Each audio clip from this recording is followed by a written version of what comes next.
herb in my brain. So bring the medication for my brain to heal the whole of the nation from the pain and break up all the circles and the chains. I need some meditation in my brain. So bring the medication for my brain to heal the whole of the nation from the pain. Break up all the circles and the chain. Hey, no, this could never be no man killer. Good for my head, so me call it as the man healer. When me ill, you know me never need a painkiller. It's quite exciting, me call it as the man chiller. Give me good man, so me no think iller. What a inspiration, fit on a sound killer. For the pagan, me spark it like a 9 miller. Fi fight the liquor and the coke, ganja and the pillar. That's why me need some herb in my brain. So bring the medication for my brain. Truly my pleasure to bring to the stage the President of Ghana, President Akufo.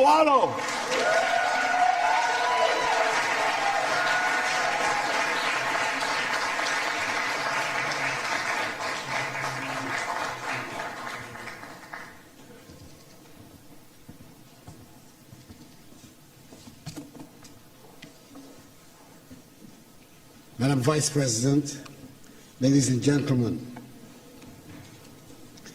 I thank the African and Diaspora Young Leaders Forum for making me part of this conversation and for the opportunity to deliver these remarks at the closing plenary in the presence of the U.S. Vice President, the Honorable Kamala Harris, and in this spectacular building, so admired by all Ghanaians, and indeed by all Africans, as it was designed by one of the foremost architects of his generation, the globally acclaimed Ghanaian architect, David Adjaye.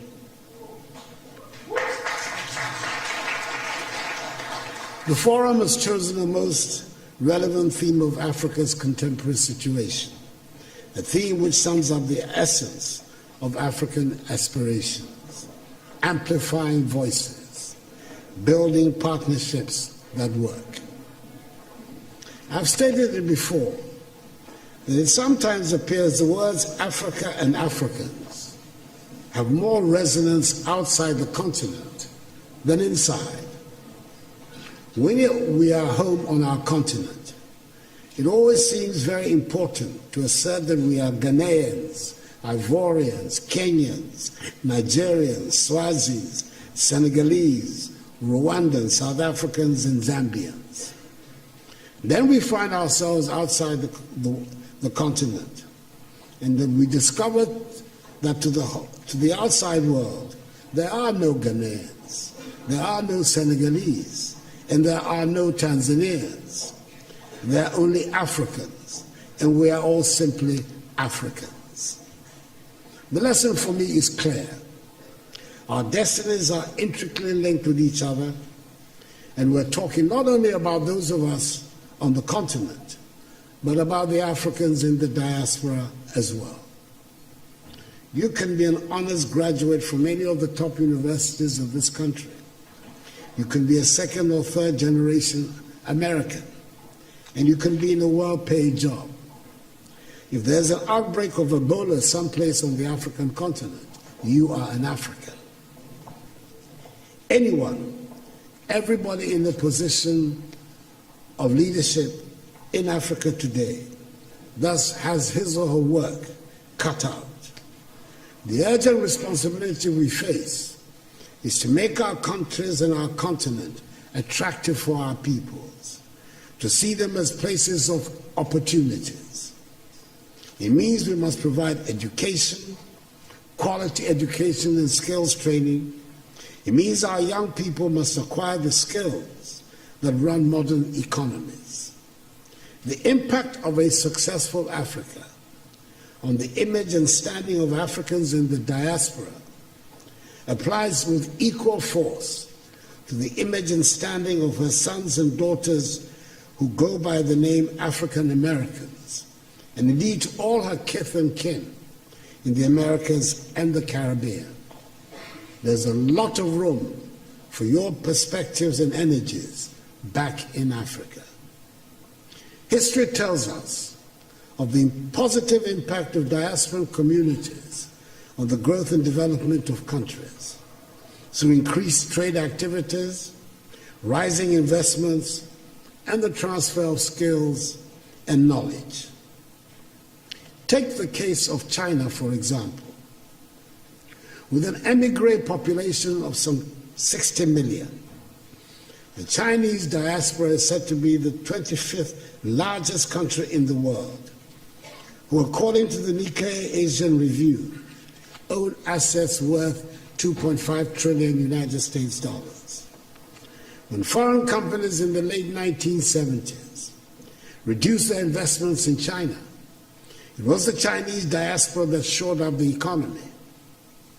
According to the Washington, D.C.-based Migration Policy Institute, MPI, half of the foreign direct investment, that is some 26 billion United States dollars, that transformed China into a manufacturing powerhouse in the 1990s, originated from the Chinese diaspora.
Who is the fastest self-made billionaire ever?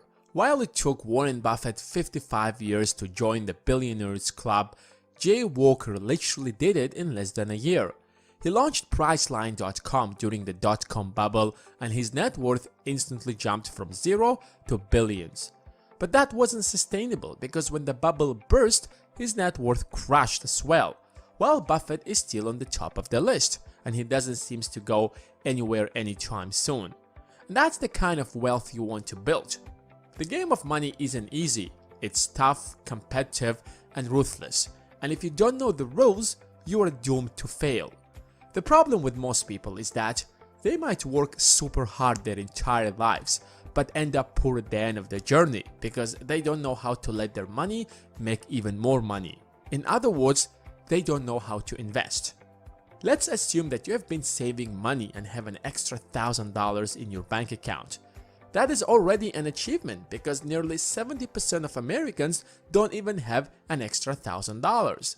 So instead of spending it on another useless gadget or a pair of shoes that you will wear once and then keep in your wardrobe for many years before you finally throw it away, let's assume that you're going to invest that money.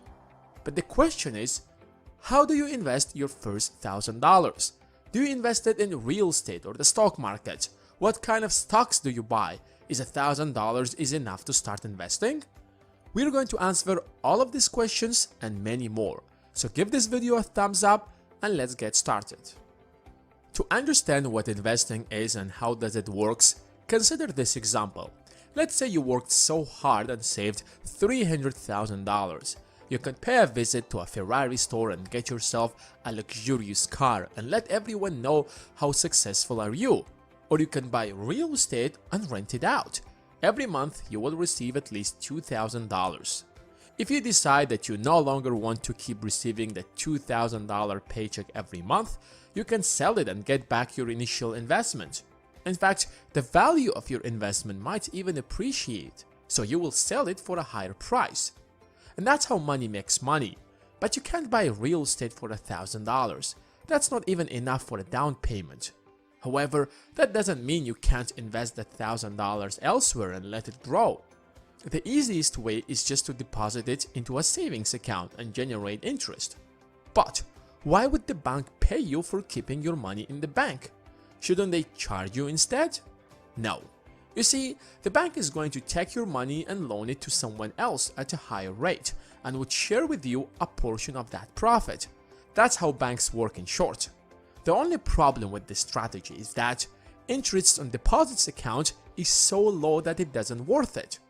The highest rate you probably can get is 0.8%, which means that if you invest $1,000 into a savings account, 12 months from now, you will receive an extra $8, which is extremely low because the Fed targets an inflation rate of 2 to 3%, which means if you're not getting at least 2 or 3%, over time the real value of your $1,000 will depreciate, which means you can buy with it less goods every year. But why interest rates are so low on deposits account? Because interest rates in general are low this year, since the pandemic forced the Fed to lower them to encourage everyone to borrow money and spend. A year or two from now, once we get out of this recession, the Fed will increase interest rates to 1 or 2 or even 3%, which means interest rates on savings accounts will rise as well. Your second option is to buy government bonds. A government bond is a security that's issued by the government to raise money to support government spending. Say the government wants to build a school, but it doesn't have the money to do that, so it issues an IOU, a piece of paper that says whoever owns this security is owed this much of money plus interest by the US government. Of course, this is an oversimplified example, but that's the point in short. Government bonds are heavily influenced by interest rates. So, since interest rates are extremely low this year, government bond rates are less than 1%. But 2 years ago, when interest rates were high, government bonds rates were as high as 3%, which is not bad since the government bonds are the safest investment you can ever make. Any investment carries with it a certain level of risk. If you're loaning money to the US government, what are the chances that the US government will default on its loan? For the US government to go bankrupt, the entire US economy might have to fail. That's why US government bonds are considered the safest investment in the world. But if you want to make a higher return, let's say 10, 20 or 30%, then you have to consider investing in the stock market.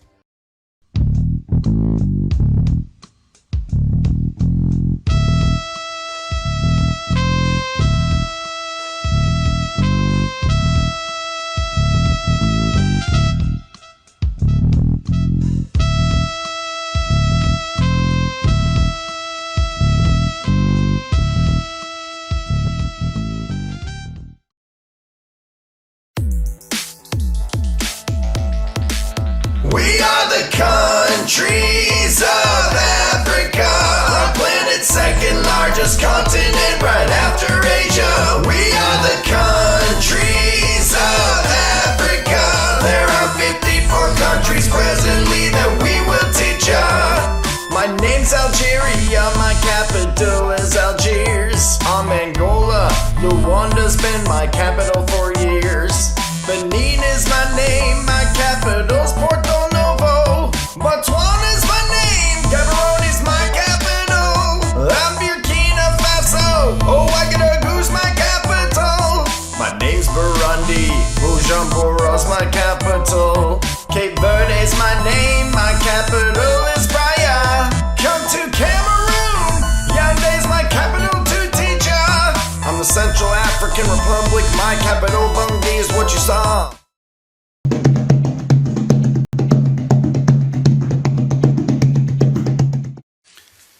Honorable President, I see that Africa, in agriculture we say, if you don't measure, you do not know.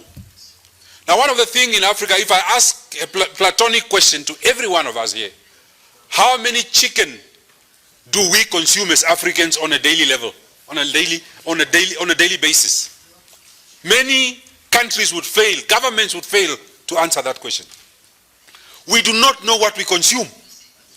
That is why poultry, chicken comes from Brazil. The whole of African chicken comes from Brazil, while we can rear chicken on the African continent.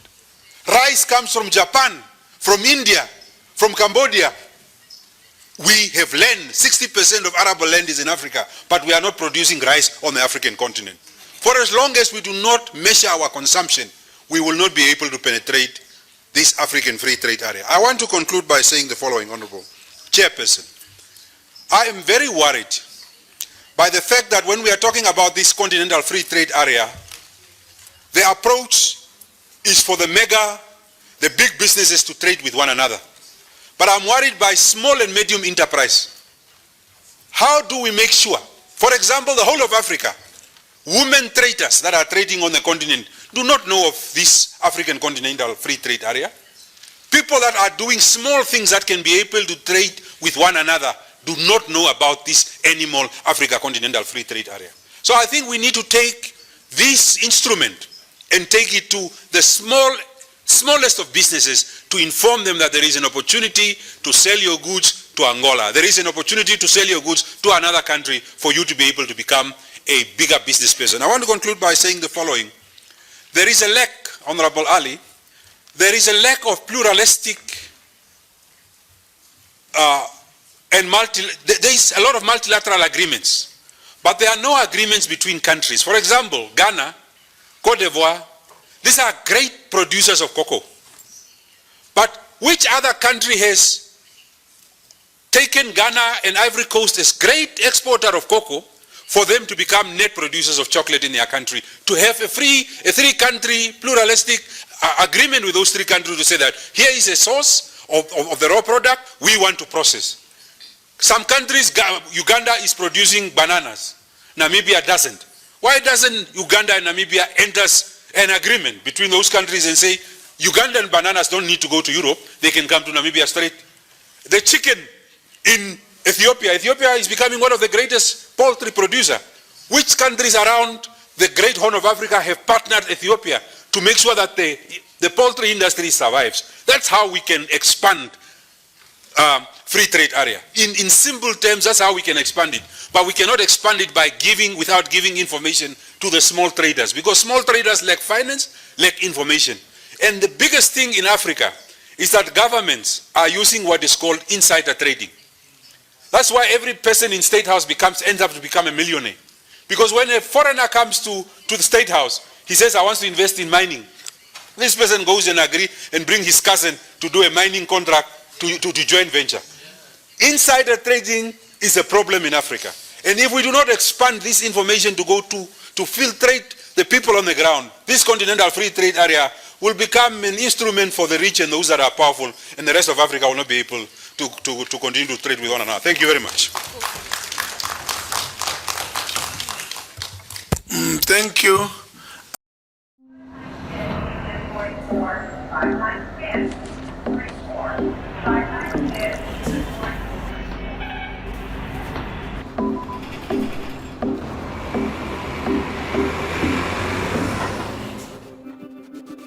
Hold on, know that it's time to be strong. Let's all believe in the future. Together we can move on.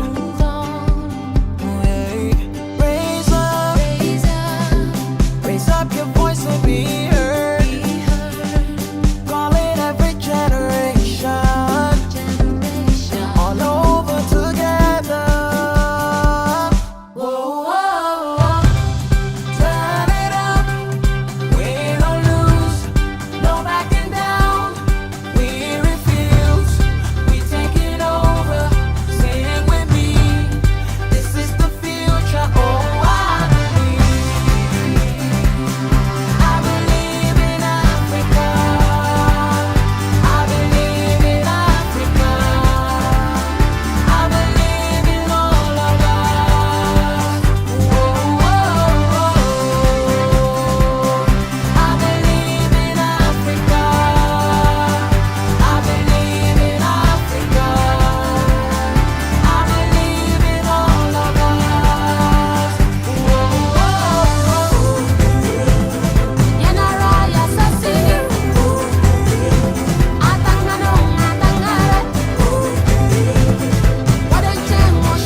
African la, African la, African la.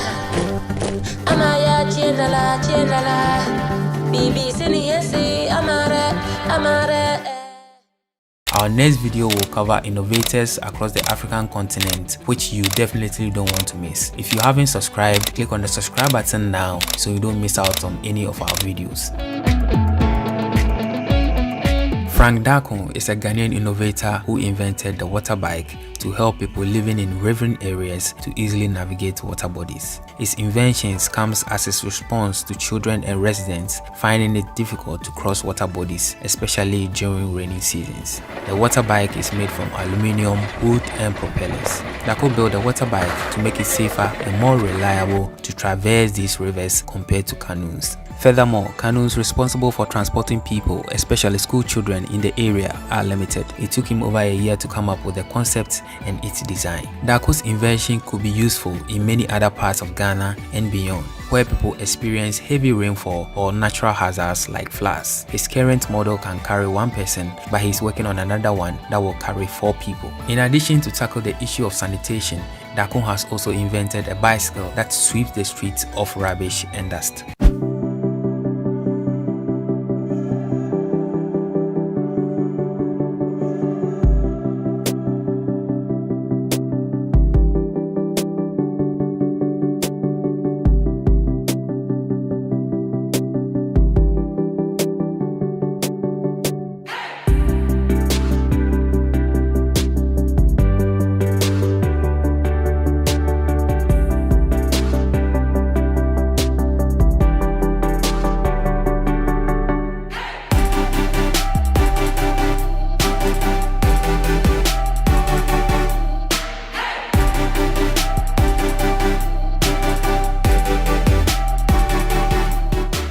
The purpose of Dustmaster, as he calls it, is to clean the streets of Accra and other parts of the country.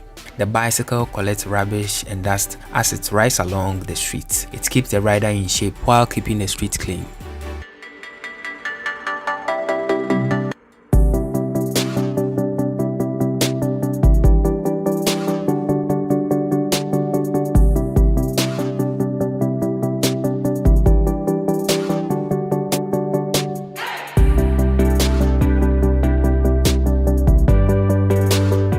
He received a national award for his invention from the Ghana Institute of Engineers at the 2018 Engineering Excellence Awards.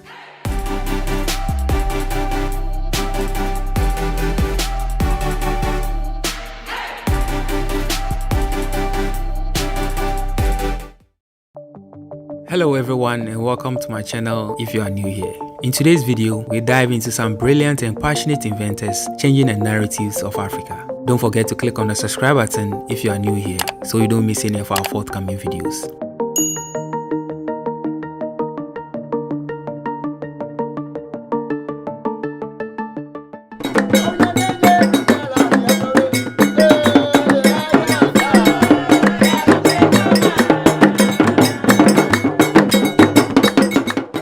Two brilliant Kenyan inventors, David Gatu and Moses Kinyua, have developed a bio-robotic arm operated by brain signals.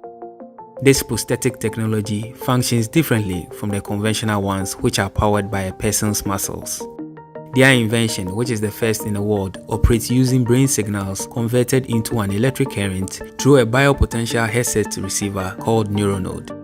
The duo re-engineered the device, allowing the electric current to drive into the robot circuitry, giving it mobility. The arm has several components which enables it to move in all directions.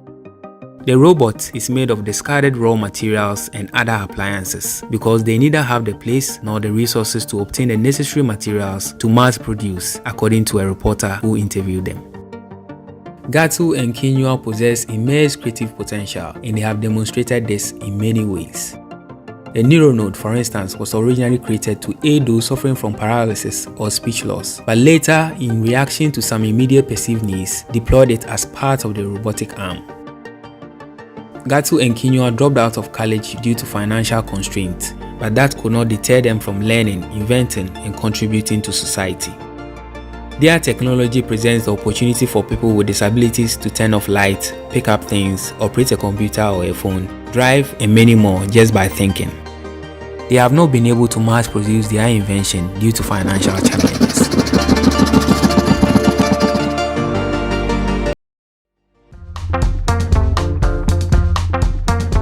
A 24-year-old inventor, Emmanuel Nyerere, has built Sierra Leone's first ever solar-powered car from scraps.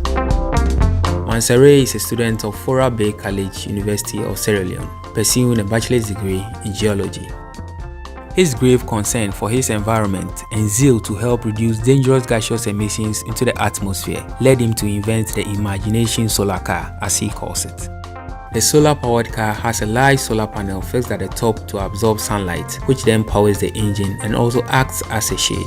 Even though he struggled to finance his education, he still managed to save his lunch money for 3 years so he could buy the needed parts for his unique vehicle. He also established friendly relationships with people who worked at scrap yards and pleaded with them to offer him some scraps. For those he could not get from them, he would go around searching in trash bins. Nyerere's invention is to help reduce toxic emissions into the atmosphere, which causes various forms of airborne diseases. Not only is he concerned about his environment, but also people within his community, especially those with disabilities. He made sure to install all the features in the steering for ease of manipulation for people with disabilities. His patriotism and love for his country cannot be overlooked as he has painted his car with his country's colors: green, white, and blue. Nyerere's ultimate hope is to mass produce his invention to boost his country's economy.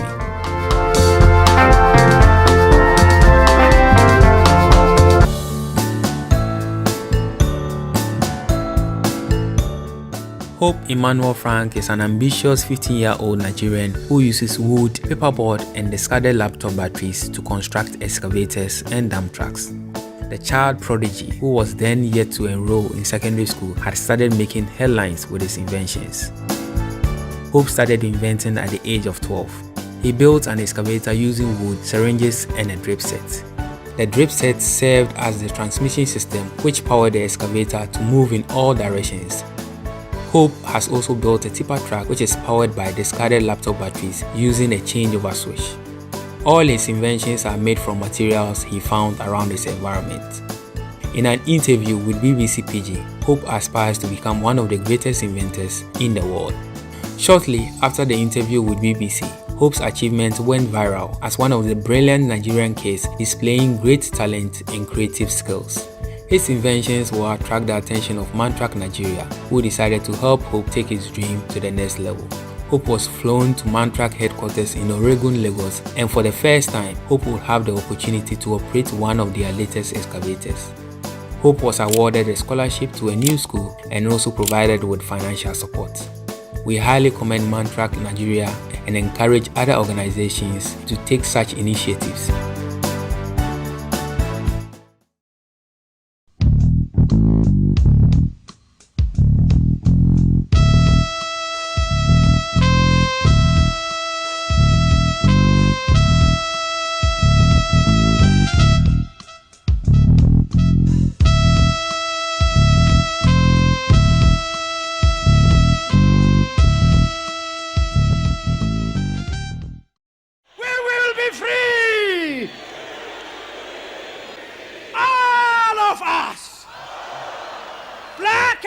Together, for we are marching to freedom. Archbishop Desmond Tutu was an Anglican bishop and a leader of the anti-apartheid movement in South Africa. Born in 1931, he followed in his father's footsteps, becoming a high school teacher. He then switched paths to become an Anglican priest. Tutu was on the front line fighting for freedom and equality in South Africa, where racially segregated apartheid began in 1948. We know we shall overcome evil. In 1984, Tutu won the Nobel Peace Prize for his role in advocating for nonviolent protests to end the brutal practice of white minority rule. I ask you, welcome our brand new state president, out of the box, Nelson Mandela. In 1994, South Africa elected its first black president, Nelson Mandela. Tutu said voting in that democratic election was like falling in love. The two were counterparts in the struggle for freedom. After Mandela's election, the Archbishop chaired the Truth and Reconciliation Commission investigating crimes of the apartheid era. He delivered the final report to Mandela in 1998.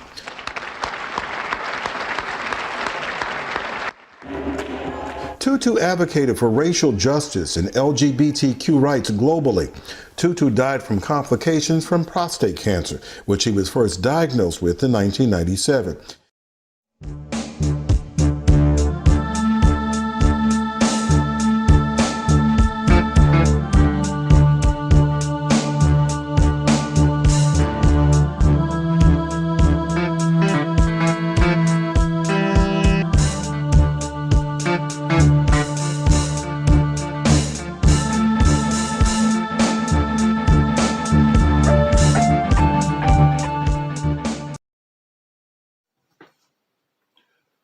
Welcome, brothers and sisters and cousins of the other races that support our struggle for economic independence.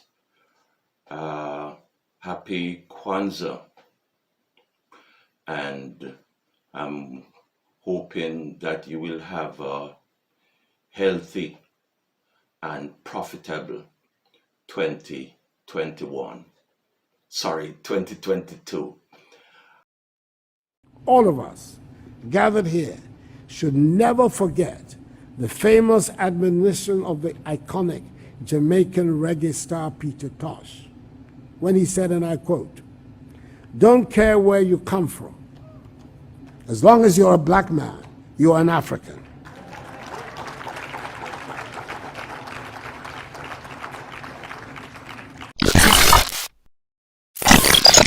President of the Republic of Ghana. Cooling on a couch, watching TV. Go up, feeling nothing but lazy. Feeling to some nothing else to do. Might as well go to the board and drop something brand new. Living on the dice, throwing shit down. Making me hard to the sound. About to stop. Hungry that I'm up for the plug now. Cause I found out you liking this.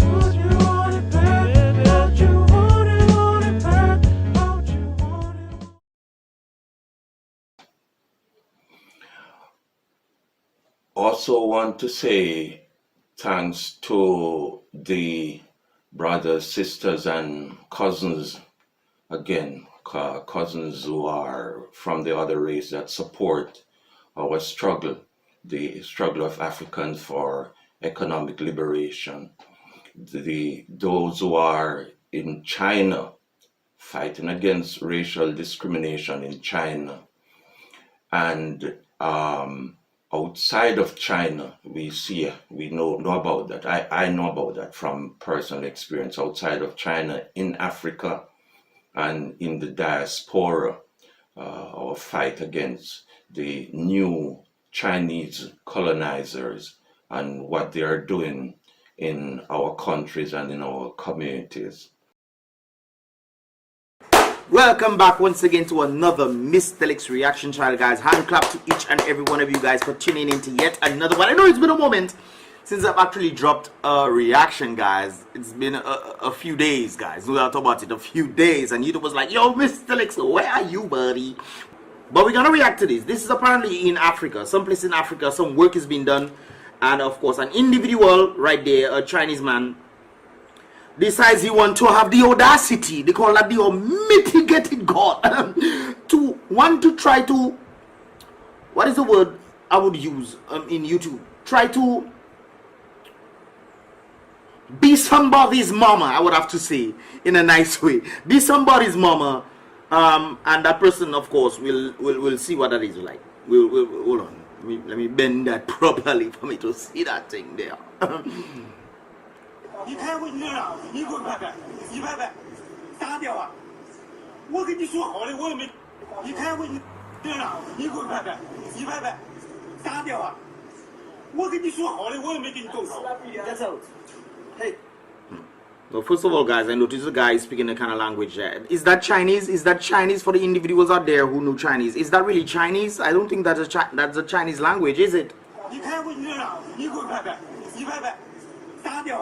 know, sometimes when you're angry and you just decide to mumble words, I think that is mumbling words in Chinese, man. It could be, or maybe it's Chinese. I'm not saying anything to the Chinese people who are watching me. I don't know Chinese, so you have to forgive me on that one. But my brother there seems like he's not the instigator, but the one who's trying to call the shots, and he's not the one who calls the shots. It is very clear to see that these individuals are in yellow. Let me just show you guys right there. These guys are in yellow. Seems like so these guys are under the individuals who are in red. You're telling him get out. Whatever he say there, they don't know what you say there, my boy. We not your father. Come on there, boy. Out of this place, man. But nobody understand what you say, my boy. They tell you, come out there. Come out there. It's that simple. They don't want you there. You in man country, you know, my boy. You forget? You in man country. You try to play Taliban in man country. Out of this place. Out of this place. Get out of here.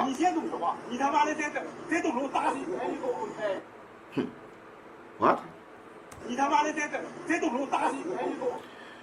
Whatever task means, I don't think that is a good thing the way he says it. So we're rebuking him in the name of the Most High, Jehovah Jireh. It sounds like he calling him what the Bible. Well, let me say Sunday. It sounds like the term what they call in the Bible, the donkey, the ass. That is what it sounds like right there. He called him the donkey. That is what it sounds like in Chinese. I don't know, but anyways. So the brother decides, yes guys, so you see he's in orange, the others are in yellow.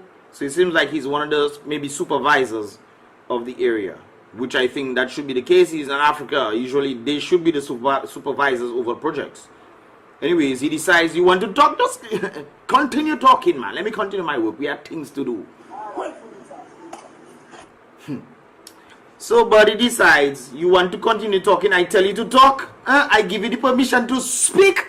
That is what it presenting itself to be.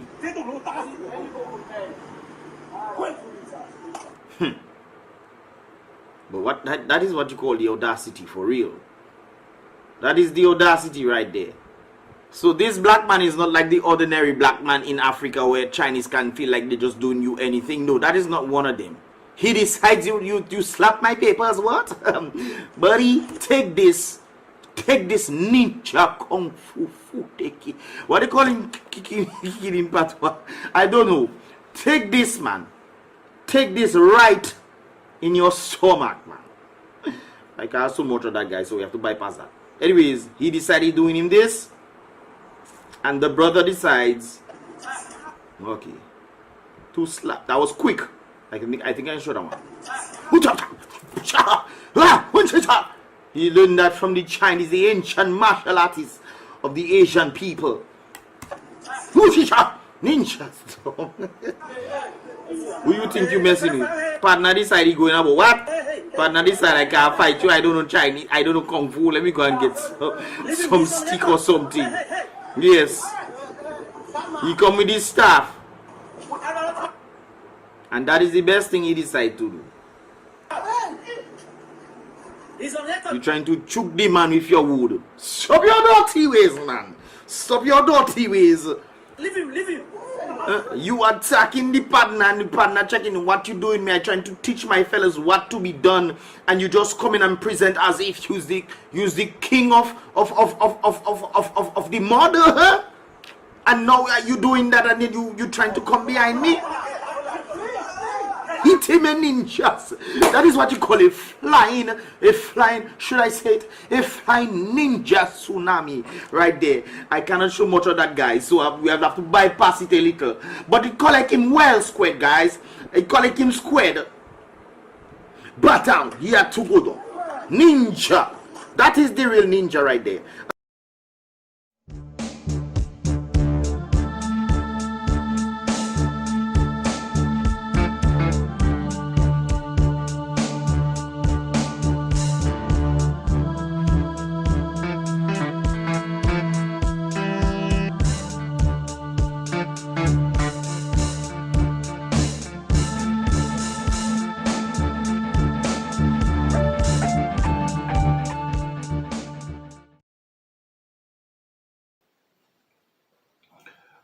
I want to say thanks again for watching this video. Keep good, and remember this commandment. This is the only commandment that I use to guide my life, which is treat most other people the way you would like them to treat you. Treat most other people the way you would like them to treat you. So until I see you again next week in the next video, take care and walk good. Bye-bye.